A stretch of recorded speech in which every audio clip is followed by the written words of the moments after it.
Woohoo! We are live, and this is Math 60, and we are covered in rabbit fur. And this is intermediate algebra and an introduction to functions. Yay, functions! Okay, so what the heck is going on? Right at the end of a chapter, we're suddenly like, oh, by the way, there's this really big thing we forgot to tell you about. Okay, bye. So this is a really big deal. This is the first step into the analysis of relationships. I know it sounds like a self-help book. The analysis of mathematical relationships. But these are relationships that we can set up between numbers, between objects, between lots of other things we haven't even talked about yet. And instead of saying relationships, we're going to say usually relations. But basically what we're looking at is we are looking at, I know I wrote a bunch of wonderful stuff there. You're welcome to read it. I'm going to paraphrase. We're generally looking right now at two sets. And my example sets are the set of students. So if we were in a classroom, I would point to everyone and say, okay, this is the set of students. And then here, I would say there's another set, and I would usually draw it on the board. I would just draw a set of dates, like December 39th, except that's not really a date. Good going, Catherine. Brilliant way to start. Sharktopus. Help me out here. Okay, how about March 1st or October 31st or all the other dates in the year, including February 29th, for those of you who only get to celebrate once every 4 years. And what we're looking at is, rather than looking at the students or at the birthdays, we're actually looking at this idea that we can connect these dots with arrows. And notice that these arrows go in one direction. They do not go back the other way. That's later. Right now, we're just going to look from the students to the birthdays. Now, in the example I've drawn here in my Venn diagram, I've got 3 students who all have 3 different birthdays, which makes it a very simple situation to look at. This first set that we start with is called the domain. The set that we go onto or into is called the range. And so I can say every point or every element in the domain corresponds with just one point in the range. And this is a function. So before I turn the page and we get all into it and it gets fun, we have a whole function party. The first question you should be asking is, what is even the point? Why are we doing this? Why are you just naming things to name things? And the answer is, well, part of math is actually just to name everything. Go out, find new stuff, name it. Give it a name, give it a way to describe it, give it a way to hold on to it and think about it, and then we can use it. Because ultimately, what we're trying to do is we're trying to come up with a set of patterns that we all agree work as often as possible. And then when they don't work sometimes, figure out exactly why they don't work. So what the heck, why are we doing this? Well, the answer is sometimes these correspondences are nice like this. This is beautiful. Straight little lines, little arrows. Oh, that's so nice. Sometimes they're all like, those times are going to be really hard to work with. So as far as we're concerned in intermediate algebra, before we really get into hardcore analysis, talking about functions is a nice way to limit ourselves to correspondences that don't go, correspondences that are nice. So that's kind of the way we're going to think about it in this class. We are looking at functions because functions describe really lovely, not always easy, but usually simple, so not too complicated correspondences. So that's it. We're just going to decide which of these things can come to our birthday parties and which can't. We're totally going to set up a clique of really well-behaved relationships. Okay, page 2. Dun, dun, dun. I know you can see through the paper. You can see things are going to get really exciting in the next page. Okay. Technically speaking, here we go. This is the big one. If you're going to learn something, and I haven't written it formally, there's a beautiful, somewhat complicated way to say this formally, and I wrote it out in English rather than writing it out in math, because, this is possibly the first time you've seen this. So let's talk about it in English. What's a function? Every element of the domain, that's the starting one, corresponds to a unique means there's only one element of the range. Now, this is really complicated because people get confused about this word unique. It's like, So what I'm going to do is I'm going to give you a bunch of different situations and show you by example which ones are functions and which ones are not. Because honestly, as much as we talk about what the rule is, it's much easier, I think, to understand and practice. Let's give this a try. This example for the next bunch of problems is this a function? Just to be able, we're just going to go out. We're going to go on a safari. We're going to get in our Jeep, and I'm going to point out, and I'm going to say, is that a zebra? And you're going to say, no, it's a giraffe. And I'm going to say, is that a zebra? And you're like, yeah, that's a zebra. And we will take photos. It'll be a lovely time. Okay, so let's look at the students in the domain. I've still got 3 students. Now, my birth date range, I've got 3 points, but you notice this date was really weird because I included it in the range, but it's actually not in the range because nobody has that birthday. So this was the 3 previous dates. So this point isn't in the range anymore because nobody has that birthday. And I have 2 people, which is not uncommon. You'd be surprised. If you have a classroom full of students, you usually have 2 people who share the same birthday. Not necessarily the same year, but the same day. It's kind of interesting. Notice they share the same birthday, and this one has their own birthday. And the question is this a function? And the answer is yes.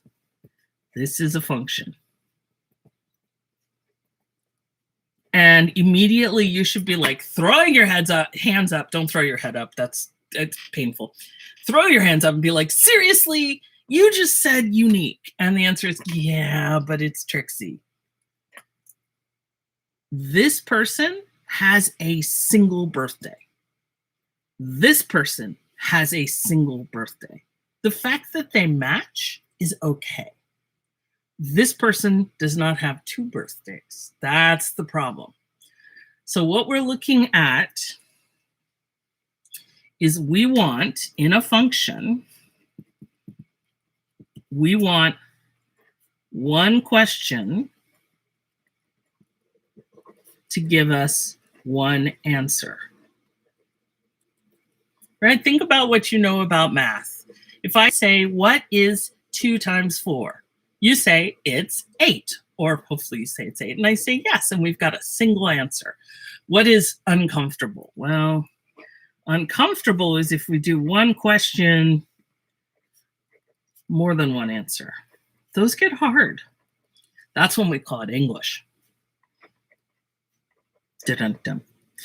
And in fact, in math, sometimes this does happen, but this is not a function.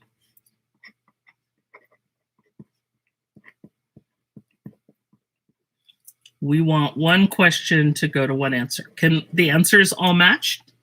Absolutely. Shall we try another one? Woohoo. I know this is hard because this is theory, and doing it in a video means I don't get your feedback. So remember, if you're ever watching a video and you're like, okay, none of that made sense, pause the video, make a note, and let me know. 2 things can happen. 1, I can help you by explaining it in a different way. We can interact and we can talk about it, come up with a better way to describe it. And then 2, I also get the feedback that whatever I've done in the video is not working so well, so I can redo the video, try a different way. Okay. Oh, this is exciting, isn't it? Oh my goodness. So let's look. We've got the domain of students. Yes, there are 3 students. And we've got the range of birthdays, and they're all truly in the range, right? We've got arrows pointing to each one. And the question is this a function? Is this a function, guys? My Godzilla, my Sharktopus hanging out, giving us a little color. See how happy they are? Math is fun. Okay. Deep breath. What was the rule? One question gives us one answer. Is there a problem with that? So here's the another thing about math that's interesting. It is really hard to prove something is true. It is really, really hard to prove something is true. But it is really easy to prove something is false. Like if I said, I am not human, I'm actually a giant banana. There are a number of ways that you could challenge this, right? But if I were trying to prove that I were human, we'd have to go through a lot of different details to determine whether that's true. And I know some people maintain math teachers probably not human. I'm pretty sure I am, but you never know. It could be part of the evil cabal whose job it is to ruin your lives. Just kidding. Okay, so I've got my pink highlighter. I want to take a look at this bad boy right here. Now, I understand that for many different reasons, somebody might celebrate 2 different birthdays. I myself celebrate 2 different birthdays, believe it or not. However, even though this is a fine thing to do, it does pose a problem for math, because in math, when I say, what's your birthday? It would be great if you could give me a single answer. If you give me more than one answer, it complicates the problem, right? If you imagine trying to put the problem, say, online, an online question that has more than one answer, those are very hard to deal with online. You can't just choose the correct answer if there's more than one. So right here, this one element of the domain, this one point in the set of students, corresponds with 2 birthdays, which is not bad in the real world, but this is not a function.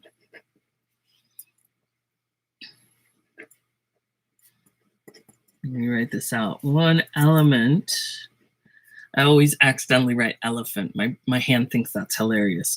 One element in the domain.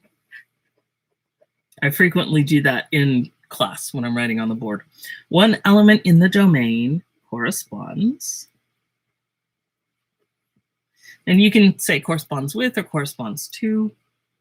I'm going to say with 2 elements in the range. That is sad because it's not a function. Is it sad because you get to celebrate your birthday more than once? No, I have 2 birthdays. It's awesome.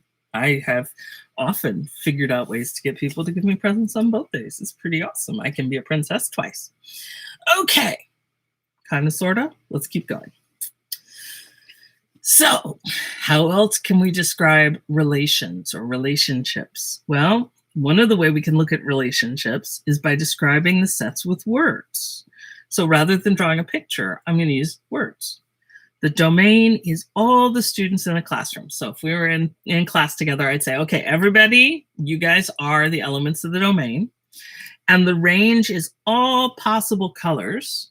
So if you think like colors like white or blue or teal, aquamarine, wait, I'm staying in the same family, red, yellow, etc. And the correspondence between these 2 is the color of the clothes. So I've got students. I've got colors. And I'm looking at the color of the clothes. Okay. And so the question is this a function? Now you have to imagine, or just look at what you're wearing. And my question for you is, for each person, does each person only wear one color completely? And the answer is, for some people, yes. Some people like to, for example, wear all green or all white or all black. That might be me. So those people, if we just got those people in a room, this would be a function. But for most people, maybe you're wearing jeans, which would be kind of blue denim color, and a white shirt. So if I said, what color are your clothes? You'd have to say blue and white.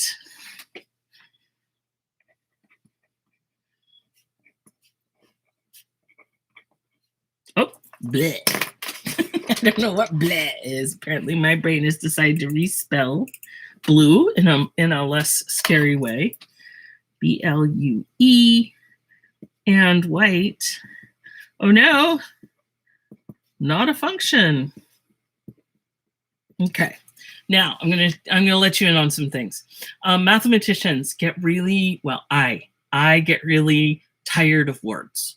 I think we should be able to start the word and end the word, and just we all agree what's in the middle. We don't need all the extra little letters. So this is actually something that a lot of math teachers do. You start the word and then you end the word, the last letter, so function, up on a line. It's kind of weird, but we do it. So I want to prepare you for other teachers who do it. And if you never have another teacher who does it, then I can be memorable. Yay. Okay, so if a student corresponds to blue and white, or black and red, or any couple colors, then it's not a function. So is this a function? Well, here's the problem. I don't know what students were talking about. Again, if we were in person, I'd be able to look at you and we could say right then whether it was a function or not. If everyone who's watching this video right now, every one of you is just wearing one colored clothing, then it is a function. So I would say probably not. Probably not. Right? But possibly. So I'm going to leave this one a little bit fuzzy. See, those of you who like English, there we go. Fuzzy answers. Okay, you guys ready to go on? We're at 17 minutes. I think we can do it. Let's do a little bit more. We'll get through this and then we'll get to the next section. Totally fine section. For numbers 4 and 5, we look at the correspondence between X and Y in ordered pairs. So this is a more mathematical, we're kind of bringing it down into the math now, rather than conceptual. The point 1, 2, remember that we've got X first and Y. The fact that we call it an ordered pair means the first one is X and the second one is Y. So they're in order. Why does X come first? Because of the Greek alphabet. That's pretty much, those are the rules right there. So they decided the alphabet, they decided everything. So we've got X and Y, which means that, for example, I've got 1 corresponds with 2, 2 corresponds with 4, and 3 corresponds with 6. Do you see these? Let's see, let me pull together some colors here. We'll call this one the yellow one. Here's the yellow correspondence. Try not to take you to Smeary Town, even though I didn't give myself enough room. 2, 4 will be the second one. Don't go to Smeary Town. There we go. Won't you not take me to Smeary Town? Don't take me to Smeary Town. Okay, there we go. I didn't go to Smeary Town too badly. So 1 corresponds with 2, 2 corresponds with 4, 3 corresponds with 6. Now, it may be a little hard to see because I've got the colors in there, but you see the braces? Those braces tell me this is the entire thing. That's it. I know there are an infinite number of numbers. There are an uncountably many of these ordered pairs we can put together, and yet I've only included 3 of them, so it simplifies it a bit.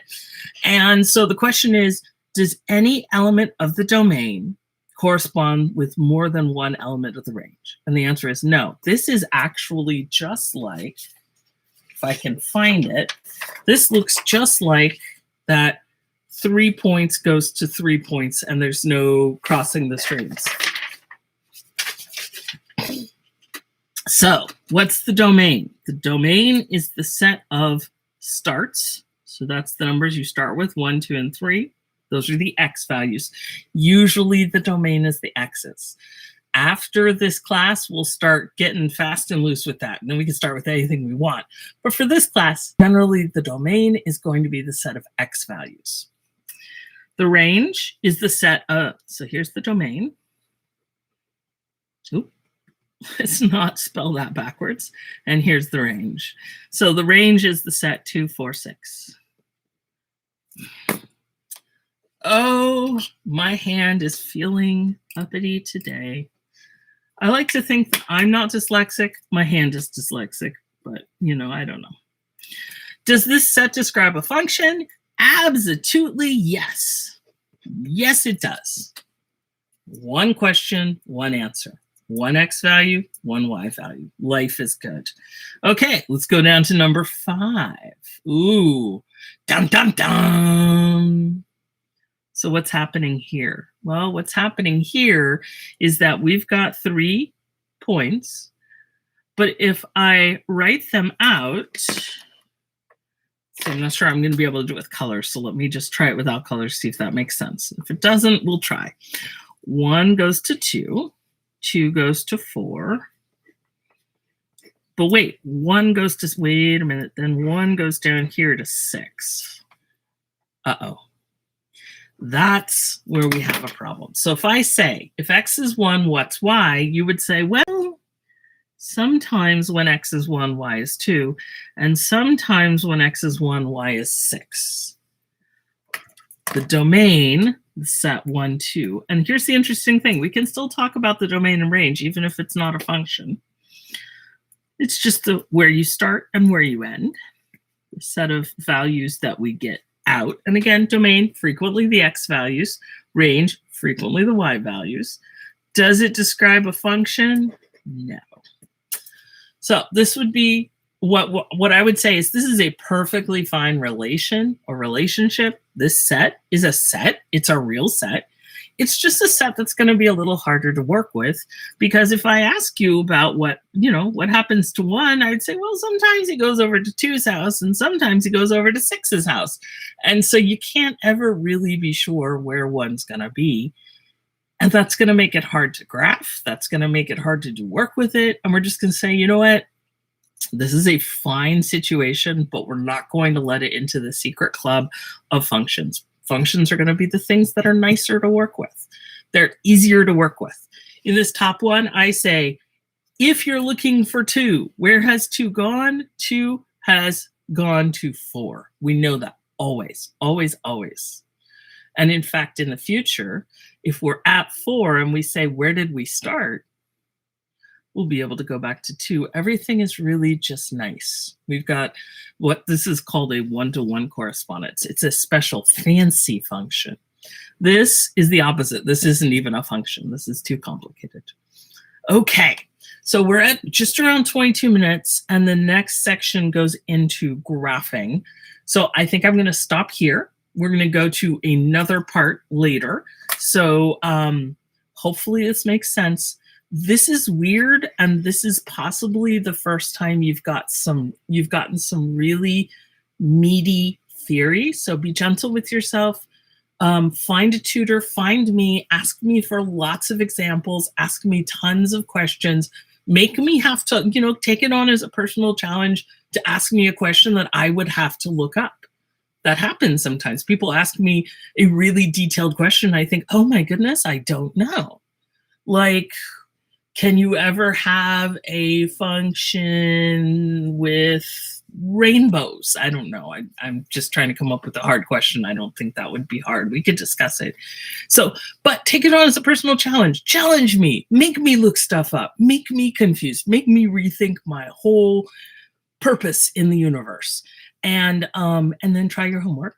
And then if you get stuck, come back. Ask lots of questions. That's the whole point.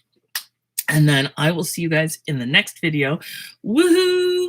Math on. I'll see you guys later. You're awesome. Woohoo.